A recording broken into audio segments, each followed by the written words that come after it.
Where your treasure is, there will your heart be also. God has given us unlimited treasures in His Word. Every time we open it, we can discover a new treasure or admire an old one. What will we find today? Here's Carla Early with Treasure Hunt in the Word. For a summer with a mission team, my partner and I boarded with a woman who went to church but obviously didn't know Jesus or very much of the Bible. She had a lot of very skewed views about life. One night over dinner, when she found out that someone that we knew was Jewish, she went on a rant about how Jews wanted to rule the world, how they were greedy, they wanted to destroy America, and all sorts of anti-Semitism I'd never heard except connected with Nazi Germany. Shy little me realized I couldn't change her mind since her hate was so ingrained, but I felt like I ought to say something. Finally, I managed, "But Jesus was Jewish." To which she retorted, "And the Jews killed him." To say the least, the rest of dinner came with a large helping of tension. She was still seething with hatred, and my partner and I didn't want to poke a hornet's nest. But over the years, I've thought of that conversation, and recently a preacher brought up the question, who really killed Jesus? This was in conjunction with a discussion on suffering. He proposed 5 different groups who shared responsibility with Jesus' crucifixion. Yes, the Jewish leaders got the whole thing started by arresting him because of their jealousy, pride, and anger at his teaching. And the Jewish crowd on Good Friday yelled, "Crucify him," even after many of them had heard his teaching, saw his miracles, and declared him to be their Messiah the Sunday before with, "Hosanna, blessed is he who comes in the name of the Lord." One could also blame the Romans. After all, Roman soldiers actually nailed him to the cross. They had also beat him and made fun of him and forced him to carry his cross. Pilate had said, "I find no fault in him," yet he sentenced him to crucifixion. But remember what Jesus had said to him? Pilate, incredulous that Jesus didn't attempt to defend himself, asked, "Do you refuse to speak to me? Don't you realize I have power either to free you or crucify you?" Jesus answered, "You could have no power at all against me, unless it had been given you from above." One could also lay the blame for Jesus' crucifixion on us.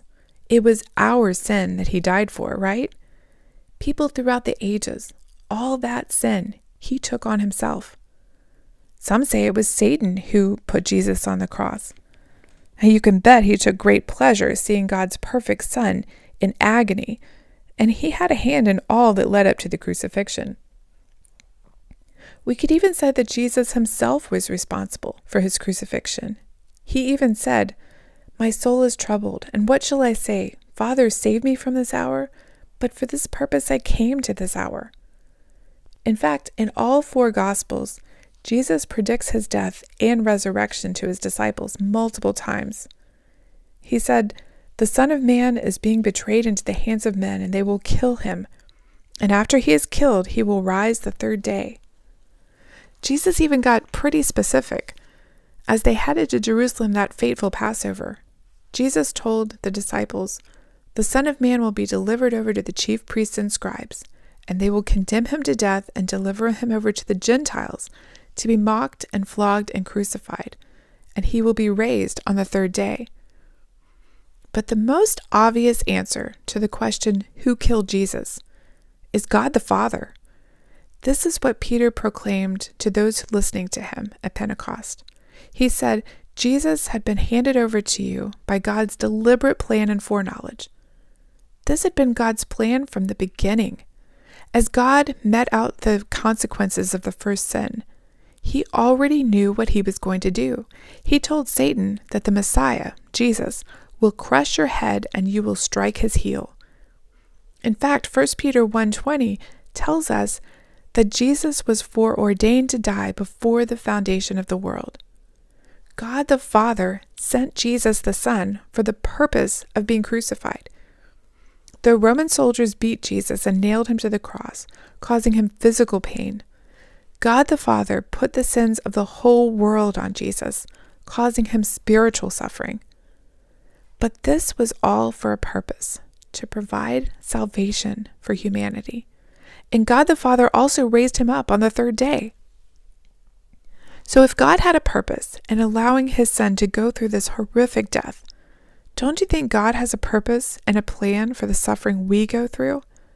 Nothing is out of his control, and what Satan meant for evil, he can turn to good, as he's done many times already in our lives. I don't know about you, but that gives me hope and comfort as I go through suffering in this world. You can contact us at treasurehuntintheword@gmail.com. We'd love to hear the treasures God has given you through his word. You can listen to other episodes on our website, which you can find in the description below. Thank you for listening, and remember, where your treasure is, there will your heart be also.